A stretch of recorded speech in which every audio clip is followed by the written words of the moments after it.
रिद्धि सिद्धि के दाता, मंगल मूर्ति मोरया, गणपति बाप्पा मोरया। बाप्पा का नाम लेते ही वातावरण जैसे मंगलमय हो गया।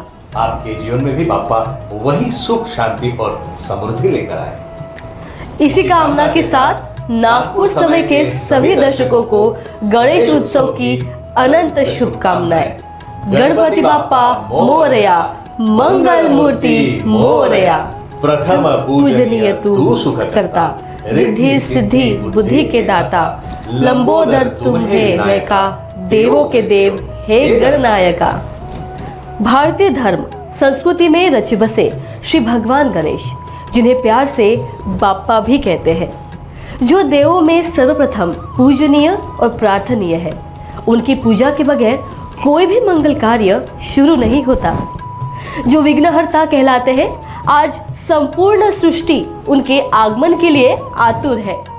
आज घर घर बाप्पा का आगमन होने जा रहा है। बच्चों से लेकर बुजुर्ग तक हर उम्र के उनके आगमन को लेकर एक अलग तरह का उत्साह है।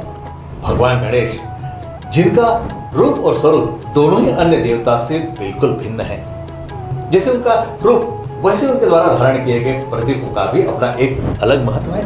बाप्पा का बड़ा पेट उदारता और संपूर्ण को स्वीकार को दर्शाता है, तो वहीं उनका ऊपर उठा हुआ हाथ रक्षा का प्रतीक है। मानो कह रहा हो, घबराओ मत, मैं तुम्हारे साथ हूँ। उनका झुका हुआ हाथ जिसमें हथेली बाहर की ओर है, उसका अर्थ है अंतदान, साथ ही आगे झुकने का निमंत्रण। यह प्रतीक है कि हम सब एक दिन इसी मिट्टी में मिल जाएंगे।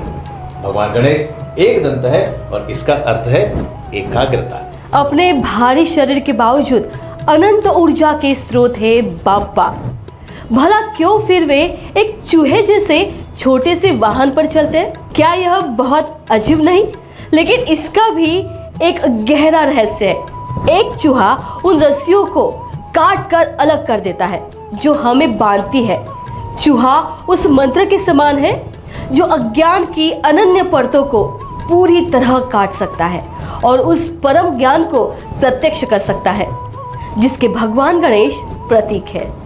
हमारे प्राचीन ऋषि इतने गहन और बुद्धिशाली थे कि उन्होंने भगवान गणेश की दिव्यता को शब्दों के बजाय इन प्रतीकों के रूप में दर्शाया। क्योंकि शब्द तो समय के साथ बदल जाते, लेकिन प्रतीक कभी नहीं बदलते। तो जब भी हम उस सर्वव्यापी का ध्यान करें, हमें इन गहरे प्रतीकों को अपने मन में रखना चाहिए। जैसे हाथी के सिर वाले भगवान, और उसी समय यह भी याद रखें कि गणेश जी हमारे भीतर ही हैं। यही वह ज्ञान है जिसके साथ हमें गणेश चतुर्थी को एक नए आयाम तक पहुंचाना है। इसी कामना के साथ आप सभी भक्तों को नागपुर समय परिवार की ओर से मंगलमय शुभकामनाएं। बाप्पा आप सभी की मनोकामनाएं पूरी करें।